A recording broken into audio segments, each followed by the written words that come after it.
Assalamualaikum warahmatullahi wabarakatuh. Perebut Amerika jeung Cina. Negara orang percis okos pabrik, limbahna teh diperebutkeun pabrik teh ku jawar anu, ku geng anu.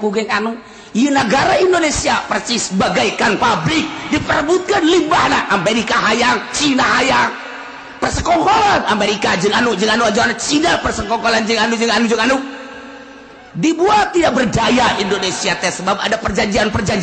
Kemudian Indonesia pemudana diloloh ku mabok supaya 10 tahun yang akan datang bodoh Indonesia ku bacak aing becak Amerika, ku bacak aing becak Cina, ku hari keur bercokol di Indonesia persis kos pabrik diperbutkeun limbahna.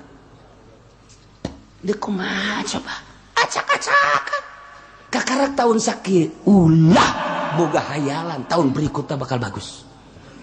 Ma min zamanin illa syarrun ba'da. Terus makin acak-acakan. Urang mah maot meureunana komo si eta mah geus kolot. Geus moal kebal deui. Tapi kan muncul anak urang, muncul incu urang. Sementara mabok merajalela di mana-mana. Mun diaritakeun tentang mabok berarti kan aya penjualna. Lamun diaritakeun aya penjual berarti kan aya ekspor di luar negeri. Ekspor di luar negeri kok begitu aman, aya polisi jeung abri kok begitu aman sih. Wallahu a'lam. Seperti etalah keberadaan negara urang. Pikir ku urang diantep ieu negara urang. Lamun cacak pondok pesantren anu lillahi taala Banten, Pandeglang, Serang, Tangerang, Bogor, Jawa Tengah, Jawa Timur, Padang, Aceh, mun kiai pondok pesantren salat wallahu alam Indonesia.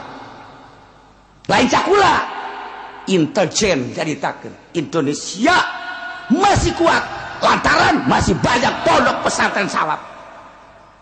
Amerika sabaraha ribu di urang ngaintelanana. Geus teu serab jalaku pemerintah. Ku birokrasi urang geus teu serab jalaku kiai-kiai modern. Sebab keinginannya sama dengan dia, ingin beli mobil, ingin istana, ingin wanita sama dengan aku, hanya beda motif doang. Tapi pondok pesantren salaf dibere duit ki podoli leutik teudekeun gede insyaallah. Atuh eta mah deres dibere keneh aja pengen dibatu kudu dibere da rusak jasa pantah mah tuh belah ditueun rusak tah mah acak-acakan tah nu dipake ka serep ge ketika geus teu daekeun ngadahar duit pemerintah. Geus teu daekeun kemewahan pondok bae sederhana tetapi mantep. Naon kitu ngaran moralna. Ieu nu masih kene diperhitungkeun. Anu masih kene hudang ti penting motifna naon? Allah.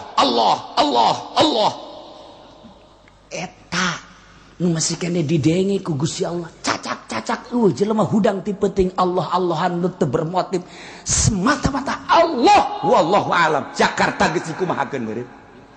Tangerang geus dikumahakeun meureun, Banten geus dikumahakeun meureun, Indonesia wallahu alam. Untung masih kene aya nu hudang ti peuting. Kiih.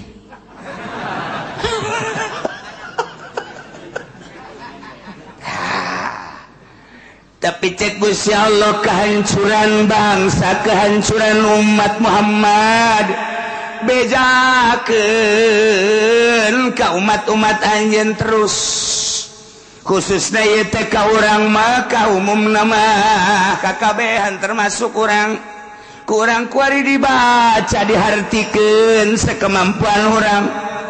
Bejakeun Muhammad wa mimman khalaqna tina sawarena jelema nu kukula didamel cek Gusti Allah aya umat yahduna bil haqqi anu terus bae nuduhkeun kalawan hak. Henteu pernah ngalirik ka sisi kagigir saat-saat batur ngahalalkeun nya nama haram bae, saat-saat batur disarerumbang nya nama embung, saat-saat batur eungkeuy-eungkeuyan di luhur panggung nya nama henteu hayang hiji bae yahduna bil haqqi. Teu pernah hayang pamere ti pamarentah, teu pernah hayang pamere ti organisasi, teu pernah yang pamere ti jelema-jelema hiji bae boga kayakinan ka Allah yahduna bil haq aya Muhammad terus bae saat Indonesia acak-acakan hiji mah kudu aya berarti wa bial ibadamu takidi minum usara wa minum duriju bidamin makana hadza jazai nasatu lakum an tukhlifuni bisuin fi dhawi rahimi a'udzu billahi minasy syaithanir rajim Bismillahirrahmanirrahim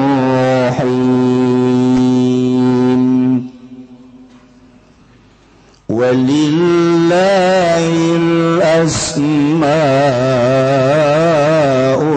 husna fad'uhu biha wa dharul ladzina yulhiduna fi asma'i sayujzauna ma kanu ya'malun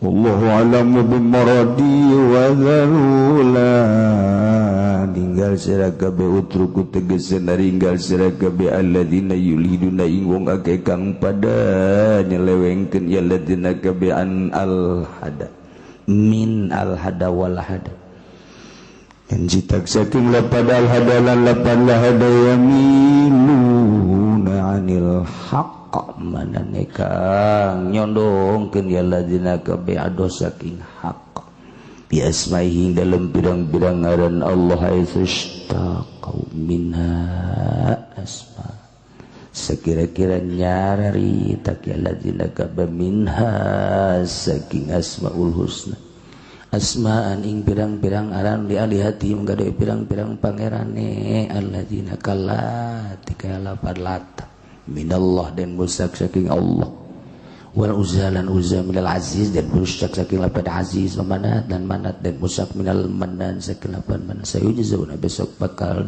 den balas ya ladina bil akhiratin dalam akhirat jazaa makanu ya'malun kalawan wala sebarang kang anda ya ladina kabe ku ngamal ya ladina kabe wahad وهذا لنطيق ليكي وذو الذين يلحدون iku qabla al-amri bil qital tetapi dalam sadurunge perintah kalawan perang wa mimman khalaqna ummatun yahduna bil haqq wa bi'adilun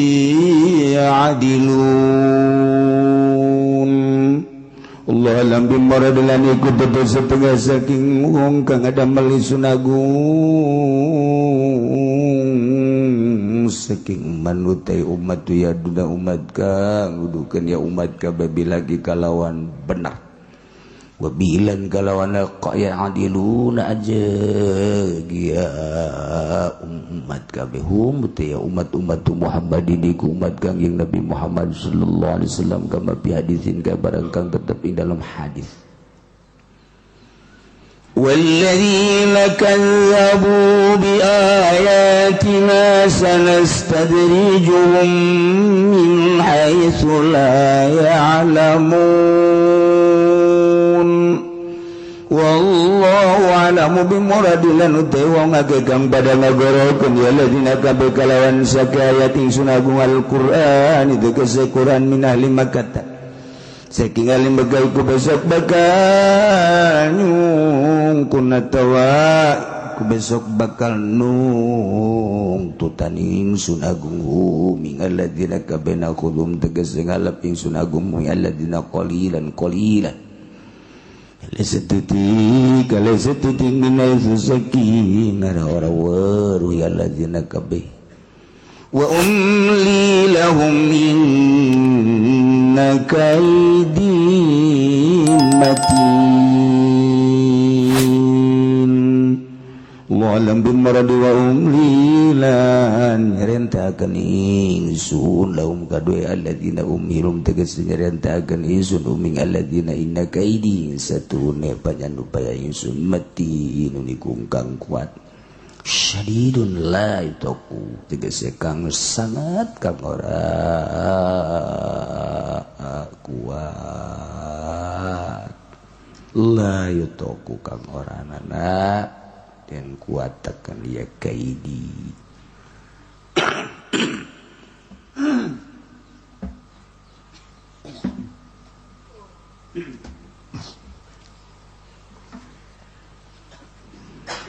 walillahil asmaul husna tetep ke Allah ari ngaran-ngaran anu bagus jumlahna 88 nu kawarid dina hadis baca talar hartikeun tancepkeun kana hate sehingga fad'u biha sok undang asmaul husna dek nu mana sarua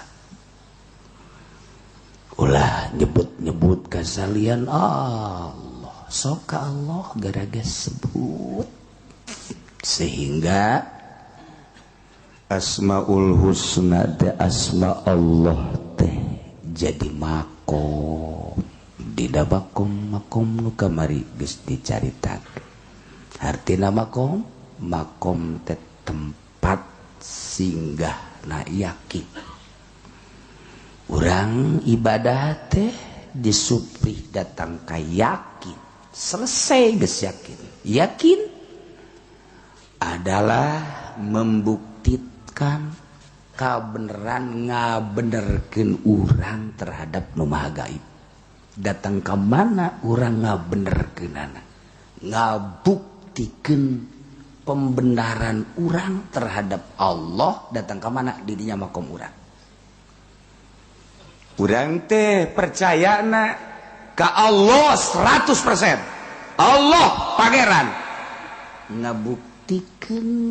ngabuktikeun kepercayaan urang ku urang bisa katingali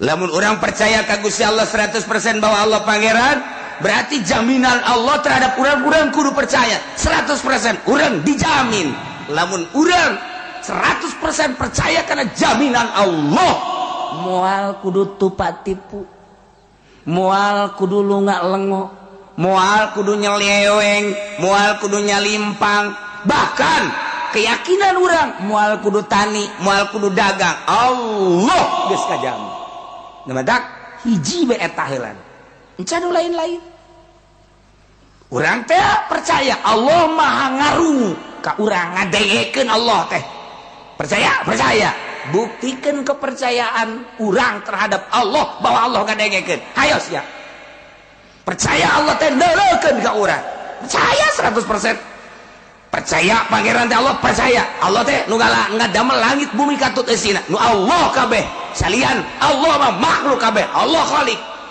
percaya teh Allah teh maha ningali percaya buktikan kepercayaan maneh coba yakin teh mun yakin Allah neulekeun moal daek kudu nonton TV moal daek kudu jeung hupa HP moal daek kudu jeung WA-an moal daek atuh teh jangan ngalantur tah jadi urang ngabuktikeun pembenaran urang terhadap kepercayaan urang buktikan coba tah ketika urang ngaku percaya Allah pangeran Allah teh anu maha ningali ketika ku urang dibuktikan karena keyakinanana mah eueuh nanaon tah yakin teh ngabuktikeun pembenaran urang terhadap nu maha gaib datang ka mana di dinya makom urang teu jadi makom yakin makom cinta tuh kadeule jelema boga keyakinan jeung henteu datang ka dinya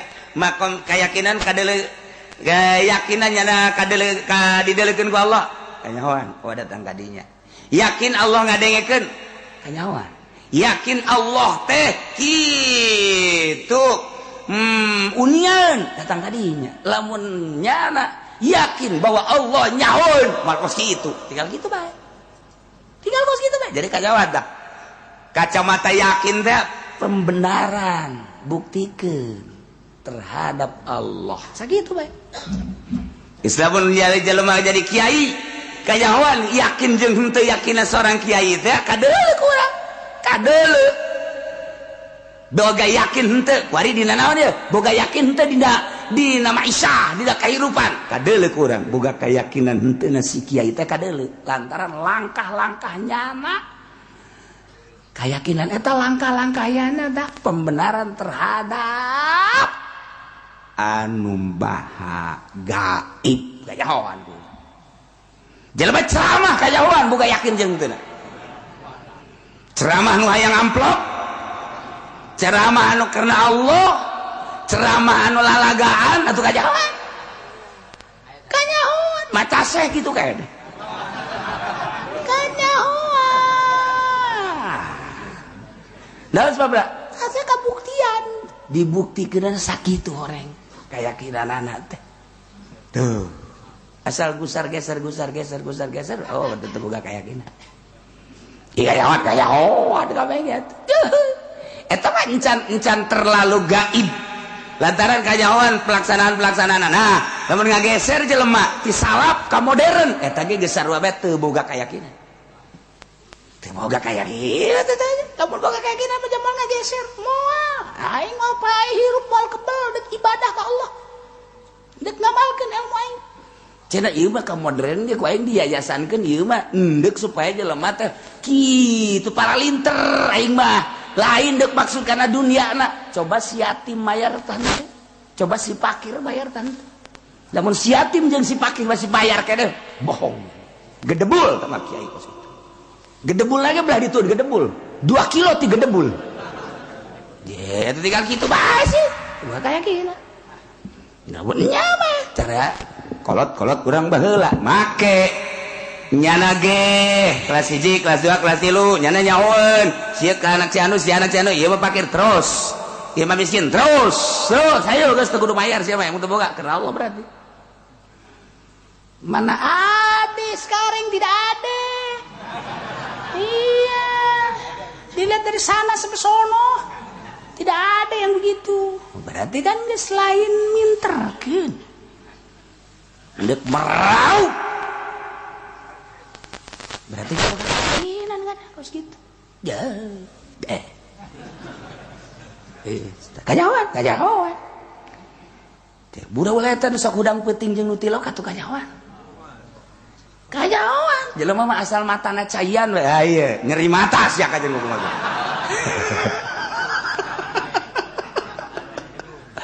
aduh ieu cenah es ka karek setengah jam ieu di kaca ieu ge tariris teu boga kayakinan pasrahkeun ka Allah Gusti titah hudang peuting kemudian abdi dititah ku Gusti abdi teh deuk ngalaksanakeun mangga nyanggakeun abdi yakin selantaran sehat jeung teu sehat gering jeung teu gering ti Allah ti Gusti abdi deuk ka Gusti geus beres moal ge kajian hukum lagi cenah gering alhamdulillah ti Gusti saya moal eta tak keyakinan dirinya komo tah mah sieun teh tahajud ka dieu entu ngona berang tadi tatangga pae jadi pan tetangga pae sia-sia teh wajib pre tahajud kalau ngomong kurang aing boga utang ka nyana sok nagih aing tah eta teh kos kitu tah teu boga kayakinan si pocongna datang teu boga kayakinan tah geus mah geus nilai eta mah jelema kos kitu ye nya kukula di bejaan lamun hayang aya jelema didatangan ku nyana babari keur mandian set beres teh mandian tepak yeuna sukuna datangan Haji Pendi nya enggak sama kontan peuting lagi kucruk lumpat ka mana bae terus bae udag bae terus sebab nang nitah kita tah sukuna bari kitu kan set datangan Haji Pendi beres yes ke tungguan kurang mun anu paeh kitu kan tapi kanyana doang hiji. Walillahil asmaul husna fad'uhu biha. Wadharu alladhina yulhiduna fi asma'i. Tinggalkeun ku aranjeun jelema anu nyimpangkeun nyelewengkeun tina bener dina aran-aran Allah. Aya sebagian jelema teh nyieun ngaran kana patung meunang nyitak tina asma Allah. Masyaallah. Baheula di megaya patung Lata eta teh meunang nyitak tina Allah. Aya patung Uzza meunang nyitak tina Aziz asma Allah. Aya patung ngaranna Manat tina Al-Mannan. Tah aya patung-patung meunang nyokot ngaranna tina asma Allah. Muhammad bejakeun ka umat anjeun. Wa zarul ladzina yulhiduna. Tinggalkeun jelema anu nyalahgunakeun asma Allah. Dipakai ngaran-ngarannya nak pangerannya nak padahal mah kafir. Tarolah meureun di urang mah ngaran pangeran mah kuari teu nu make asma Allah tapi encek mah pan loba nu ngaran-ngaran Islam. Baheula anu ngabebaskeun pasar Kemis teh ngaranna Tuan Hasan. Tuan Hasan tanyakeun ge ka kolot-kolot baheula. Jati sampai pasar Kemis Tuan Hasan. Beuh helikopter nage datang ke kawasan dia. Wah hebatnya Tuan Hasan. Sugan kula mah Islam. Orenganan encek meleg-meleg. Ngaranna Tuan Hasan penyalahgunaan nama. Atuh mah ngaran Islam dipakai ngarannya abeh naon abeh percaya urang katipu.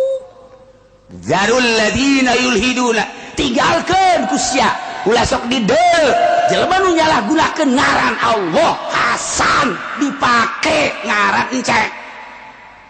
Dokter Hamid padahal mah Cina. Lantaran di urang mayoritas Islam makalah nyana ngaran-ngaran Islam. Abe urang tertipu du teu jawan mempajar Islam bae. Ieu tidak sawarena penyalahgunaan ngaran. Tinggal kita nu kos karena itu teh tina ngaran bae geus nipu nya ka urang berarti di jerona neuk maksud dipu ka urang.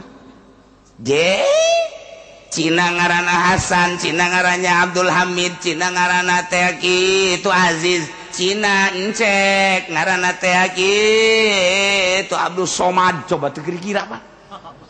Somad ngaran. Ya Allah ya Rabbi. Ngaran pangeran mah di urang eueuh baheula mah di Mekah Lata minallah, Uzza minal Aziz, Manat minal Manan. Urang mah encek di urang. Encek pakai ngaran-ngaran Islam di urang. Lain saeutik ratusan bahkan ribu encek nu make ngaran Islam. Ngaran Islamna dari lamun lain ngaran Allah mah Aziz ngaran Allah kan. Masya Allah. Hamid ngaran Allah kan. Aya nu pakai ngaran Abdurrahman sagala Jakarta mah. Encek ngaran Abdurrahman. Bawa ka dia ke Cilongok. Ini siapa? Ini Abdurrahman. Atuh kula mas pajar Islam bae kan? Rahman kana ngaranna. Ada apa? Ini begini material saya di Jakarta. Iya material mah biasanya encek kan. Bukan ditanya ka dosa urang deh. Ini namanya Rahman. Islam apa bukan? Namanya siapa? Nama aslinya mah ini. Oh. Iya, dia pakai nama Rahman. Coba ta. Goblok gitu. Goblok. Nyana ka kula minta doa na lantaran materialna gara masalah lah. Didoakeun ku kula. Teh ku galedeg.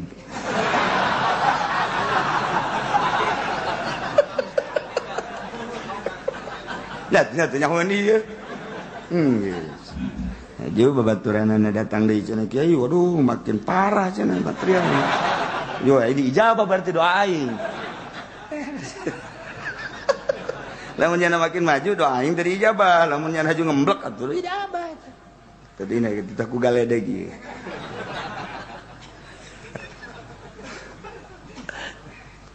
Teu beunang salah ngadoa. Teu beunang Allah kan neuleukeun ka urang coba sia. Dicoba ku Allah, coba datang nu miskin, coba datang nu setengah kaya, coba datang nu kaya kumaha sikap sia ka aing. jeung sikap sia terhadap jelema eta. Datanglah lurah, datanglah camat, datang bupati, datang gubernur, kadang inoh kumaha sia coba sikap hate sia kumaha berubah teu. Datang bos nu boga pabrik, nu boga ieu, boga material, cek coba sia ngadoakeun anak kumaha atuh dicoba urang teh ku Allah. Loba nu teu lulus tah ahli hikmat mah. Ahli hikmat mah ngadoakeun beneran nya mah. Atuh salah. Ngadoa mah teu bantu urang jeung Allah tuh. Geus teu kudu hese-hese. Urusan dijabah jeung dijual teh urusan Allah. Kan urang jeung Allah ulah salah. Nya teu ngadengkeun ieu. Itu urang bahasa Arab jadi teu ngartieun pan. Atuh urang ngadoa di hareupeun. Urang ya panggil ka pabrik. Atuh urang ngadoakan pabrikna supaya selamat. Allahumma anzilil barko. Gusti boga kena kilat, waroda, dan geledeg. Wah, tentunya nama amin saking engkau. Geus beres. Sallallahu alaihi wasallam. Alhamdulillahirabbil alamin. Menang dua apa? Jeger.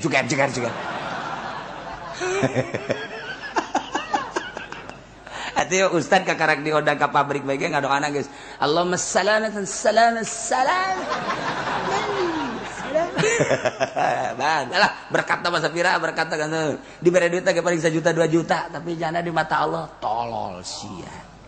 Jadi mati iman ku si didoakeun mantak ambruk kiai ambruk ustad ambruk ahli hikmat mah ambruk. Ya tuh. Yes, urang ngadoa dia ya Allah ya. Sakal sia ngadoa naon kumaha nyana bae sawodo.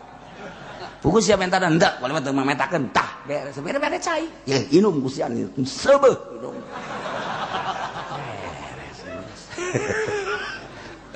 Kadengen ku cina geus aya cara ngomong minta cai ka kieu ci saboda yang ditante. Ye hayang teu aing mah kasih. Beres geus. Jalo babay tapi ta Cina. Teu kagula datang Cina. Aya Cina anu mulia ka mana-mana geus ka Singapura segala rupa. Wah, geus ka Jerman segala rupa.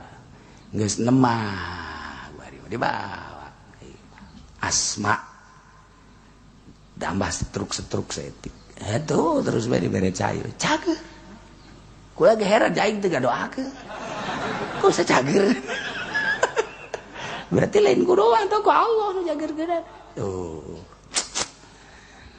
Wa dzarul ladzina yulhiduna fi asma'i tinggalkeun ku aranjeun kabeh jelema-jelema anu nyelewengkeun menyalahgunakeun asma-asma Allah dipake ngaran pangeran nyana patung nyana awas sayujzauna ma kanu ya'malun tunggu tanggal mainna bakal dibalas jelema-jelema nu kitu jaga di akhirat jazaa'an ma kanu ya'malun kalawan balasan pagawean nu kunyana diperbuat. Ieu ayat qoblal amri bil qital memeh perintah perang. Seperti apa? Tinggalkan balieran memeh aya instruksi perang mun aya jelema nyalahgunakeun asma Allah indit Muhammad bejakeun ka umat tinggalkeun memeh diinstruksikan perang beres tah nyaritakeun kafir musyrik munafik jelema anu nyalahgunakeun asma Allah. Wa mimman khalaqna ummatun yahduna bil haqq jeung tina sawarehna jelema aya nu ku kaula didamel cek Allah ummatun umat yahduna bil haqq anu nuduhkeun kalawan bener wa bihi adilun jeung nyana lurus ajeg adil ku bener eta aya terus beti zaman kangjeng Nabi pupus teh terus estafet ka para sahabat di zaman sahabat teh tegak agama teh lantaran deukeut keneh ka kangjeng Nabi dilanjut ku para tabiin di zaman tabiin ge tegak lantaran deket kene ka para sahabat, dilanjut ku atba tabiin, di atba tabiin ge masih kene tegak lantaran deket kene ka tabiin, mulai ti atba tabiin rada goyang-goyang, ku hari atba rada goyang di atba urang mah ku hari geus atba sese neangan anu bener teh geus hese.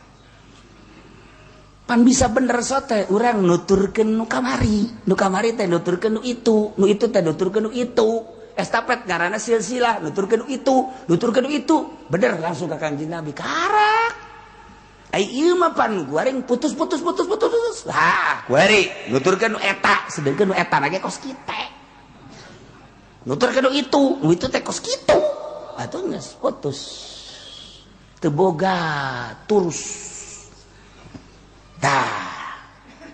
Tapi cek Gusti Allah Muhammad bejakeun ka umat anjeun saat umat para rutus tina nuturkeun ka leluhur-leluhurna.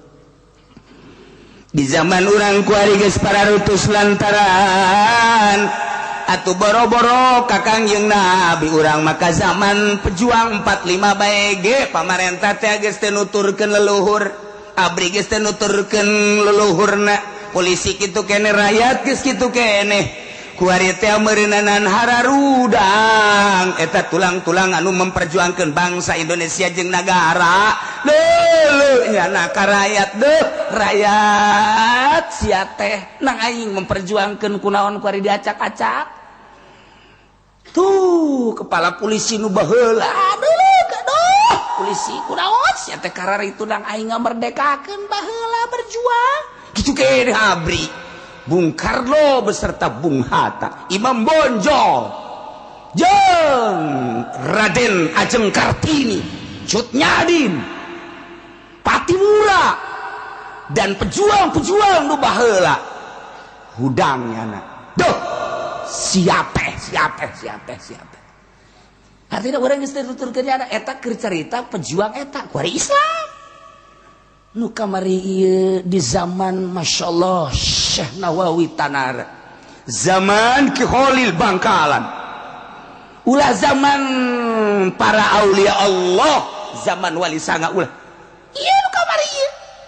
Terus ka belah dieuna tak zaman Syekh Abdul Karim, belah dieu terus zaman Ki Hasyim Asy'ari, terus ka belah dieu Asnawi Kudus eta kayak masih buah ragus kene cikene zaman kolot-kolot urang baheula. Di ditu aya Abuya, di ditu aya Ki Bustomi, di ditu aya Ki Abdurrahman, di ditu aya ajengan Imam, di ditu aya Ayah Banjar. Terus sararapu kene Masya Allah satu suara haram eta haram kabeh, halal eta halal kabeh. Bagejlog kita luturkeun sampaikan kaya rakyat ge ngadenge si ada sia udah jadi pamadatan bahasa kiai, si ada sia ulah nyokot duit ke Kelembungan, bang teh ke Kelembungan disebut lagi ulah sia satu suara haram. Tek bae aya nu kaluaran ti Mesro, nu kaluaran ti Australia, nu kaluaran ti Amerika, berbagai keluaran ngahiji di Indonesia. Ieu teh dimodif bunga bank jadi halal, kredit beda harga 2 akad jadi halal, nyana tanggung jawab lah. Udah saya tanggung jawab, ambo seuneu sia tanggung jawab cikene Masya Allah karim.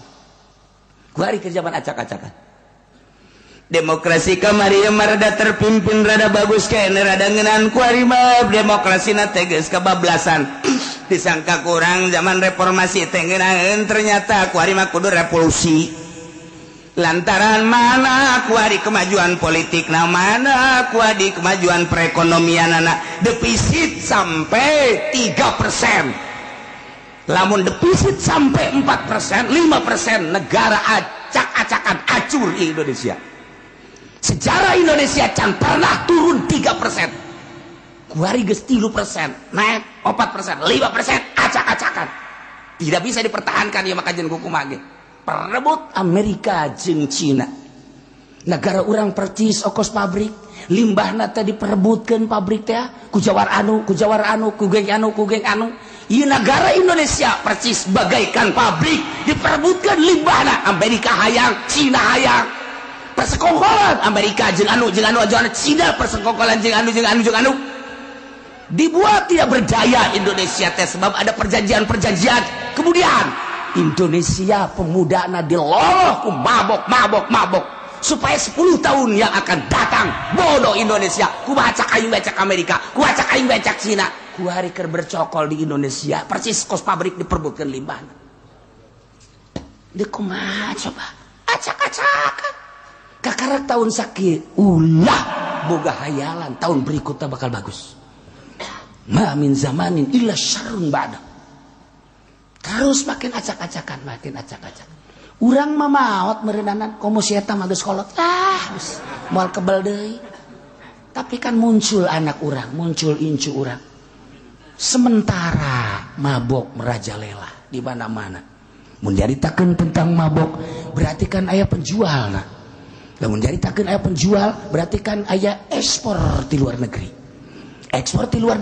kok begitu aman aya polisi jeung abri kok begitu aman sih wallahu a'lam seperti etalah keberadaan negara urang pikir ku urang diantep ieu negara urang lamun cacak pondok pesantren anu lillahi ta'ala Banten Pandeglang Serang Tangerang Bogor Jawa Tengah Jawa Timur Padang Aceh mun kiai pondok pesantren salaf wallahu alam Indonesia lain cakula intelijen jaritakeun Indonesia masih kuat lantaran masih banyak pondok pesantren salaf Amerika sabaraha ribu di urang ngaintelanana geus teu serab jalaku pemerintah ku birokrasi urang geus teu serab jalaku kiai-kiai modern sebab keinginannya sama dengan dia ingin beli mobil ingin istana, ingin wanita sama dengan aku, hanya beda motif doang.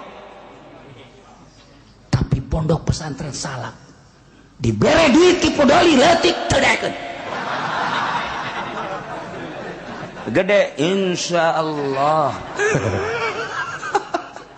Atuh eta mah deres dibere keneh, haji pae di batu kudu dibere.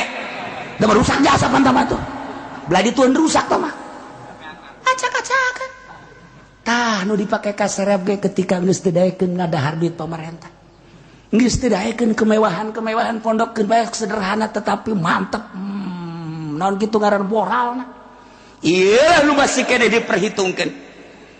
Anu masih kene hudang ti peuting motifna naon? Allah. Eta nu masih kene didenge ku Gusti Allah. Cacak jelema hudang ti peuting Allah-Allahan nu teu bermotif semata-mata Allah wallahu alam. Jakarta geus dikumahakeun meureun. Tangerang geus dikumahakeun meureun. Banten geus dikumahakeun meureun. Indonesia wallahu alam. Untung masih kene aya nu hudang ti peuting. Kiih.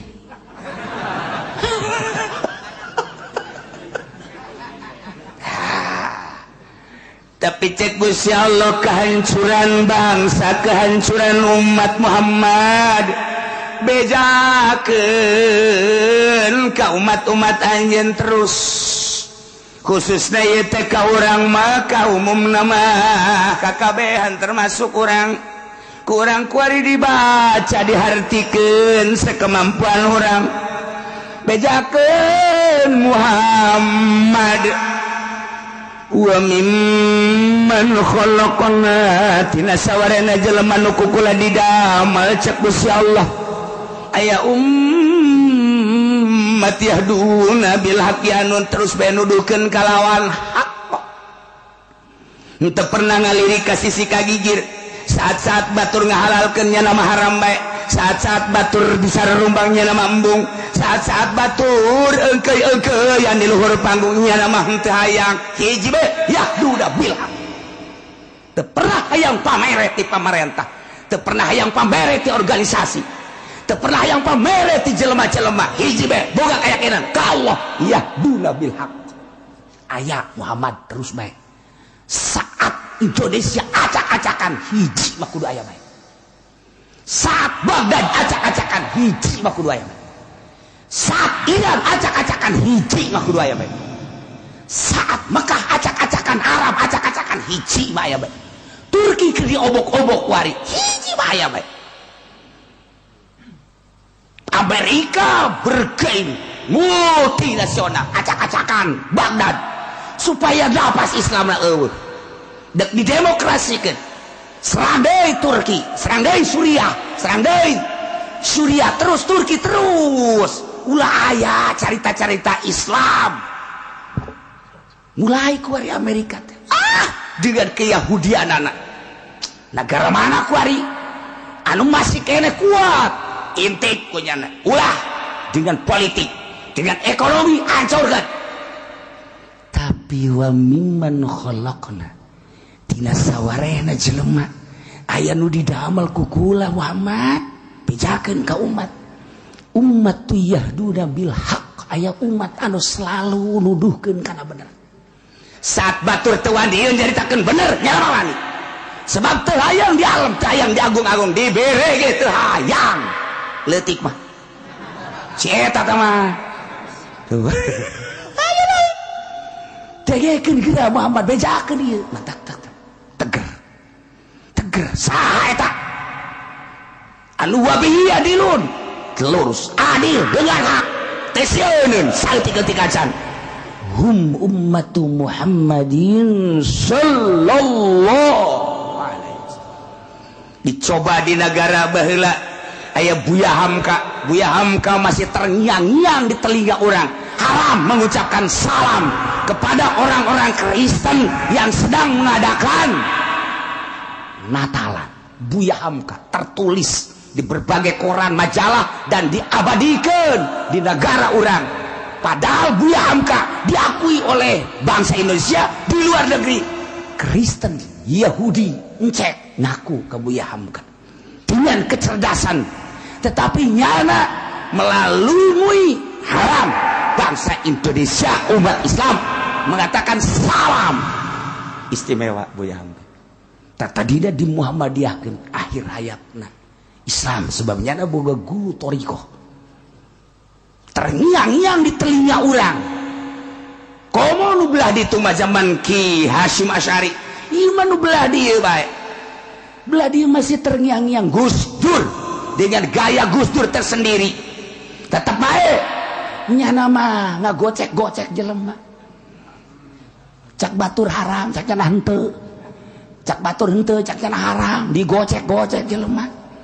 Eueuh teu kagocek ku jana digocek bae kajen ku kumaha ge. Ya kabeh ulama ngaharamkeun ka inul. Oma Irama haram. Cul bae di televisi Oma Irama. Apa bedanya Roma Irama? Roma Irama itu kan inul laki-laki. Beres. Selesai. Saat gerbejena jilbab dilarang. Kemudian keras kabeh, berisik, menentang-nentang. Gus Dur enggak apa-apa, enggak berjilbab juga. Babari jasa Gus Dur. Digocek kabeh ujug-ujugna horenganan keur di lobi ku Gus Dur. Nyaritakeun salam, selamat pagi. Haram. Masak pakai selamat pagi. Ya, ku Gus Dur. Yes. Dan lain-lain digocek-gocek ku Gus Dur. Tapi berubah. Wajah Indonesia teh berubah. Kok makin membaik, kok Islam makin lekat. Nyana kunjungan ke berbagai negara, nama Islam Salafi teu pernah teu dibawa ku nyana. Dengan kekuatan Gus Dur, dengan cara Gus Dur sendiri. Ketika nyana dilengserkan, make celana pendek. Dengan gaya Gus Dur sendiri terbukti kuari jasadna masih utuh. Nuzarah sampai ayeuna teu pernah putus-putus. Terbukti kewalian Gus Dur cak wali. Terus kabelah dieuna saha deui nu kurang didenge. Saha deui nu kurang didenge setelah Gus Dur. Tinggal aya hiji deung Habib Lutfi. Di pemerintah teu main nya nama, di politik teu main, di organisasi ge di NU teh nya nama daek-daek hante-hante. Tapi deres rada didenge kene ku berbagai kalangan. Tinggal hiji nya. Andai katanya da eueuh kumaha. andai kata ieu mah caritakeun ieu keur caritakeun wa mimman khalaqna ummatu yahduna bil haqq wa bihi ya'dilu nyekelan hak dengan haknya lurus jujur dengan gayana masing-masing. Ki Hasyim Asy'ari kitu gayana, Kiai Wahid kitu gayana, Kiai gitu Buya kitu gayana, Gus Dur kitu gayana, terus sampai ayeuna Habib Lutfi kitu gayana ya nama kitu bae gayana. Tetapi napas Islam jadi luhur, Thariqah jadi luhur, NU jadi kanyahoan salah nate kunyana nu nyaritakeun. Ketika orang-orang NU nyaritakeun bener nyana teu pernah nyalahkeun, tapi ketika nyana nyaritakeun kelurusan begini ternyata NU geus keluar tidak kelurusan, berarti garaku saralah. Tinggal hiji nyana wa mimman khalaqna tina sawarehna jalema nu kukula didamel waman umat yahduna bil haqqi aya umat anu terus bae nuduhkeun kana bener. Jang supaya jelema ka mana sih ieu? Ka mana sih ieu? Oh ieu trap dihasudan teu eureun-eureun. Ulah disangka teh dihasudan.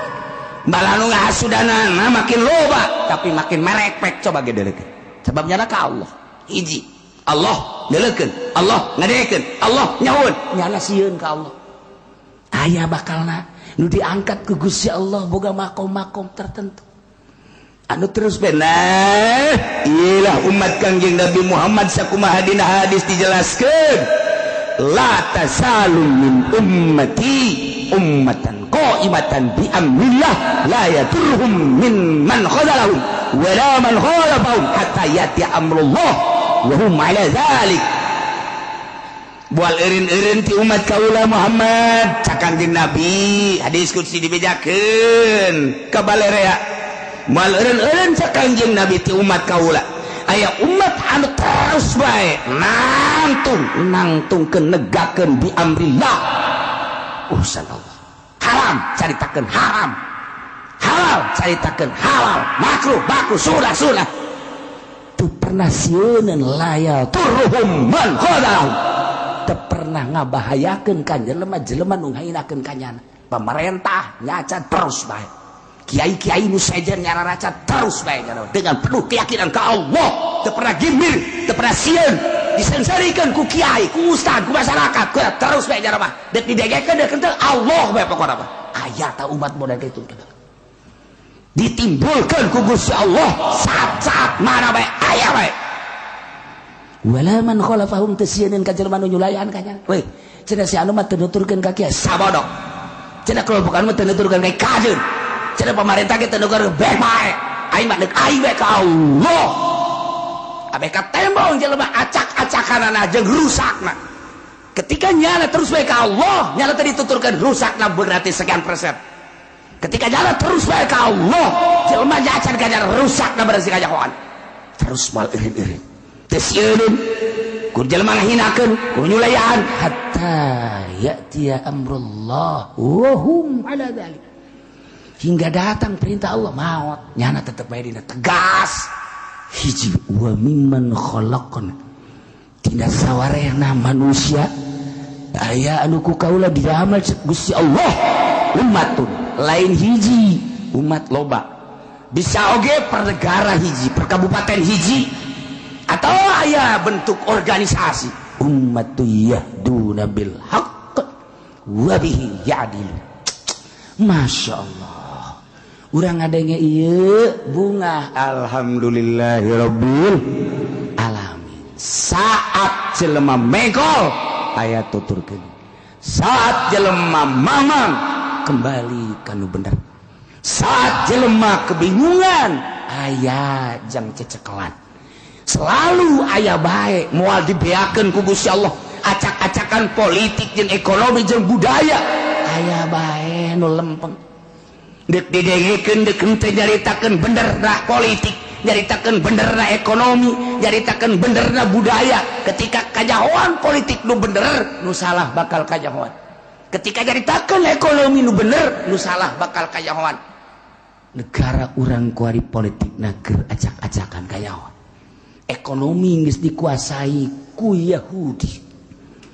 urang ngaji takrib urang ngaji Fathul Muin pelbah jaritakeun bab muamalah perekonomian geus teu kapake saeutik-eutik acan tapi terus bae nya namanya nyaritakeun dek dipake dek henteu wa bihi ya'dilun masyaallah alhamdulillahirabbil alamin tapi di luar eta aya jelema nu ngabohongkeun ka Al-Qur'an iyalah walladzina kadzabu wallahu a'lam bissawab.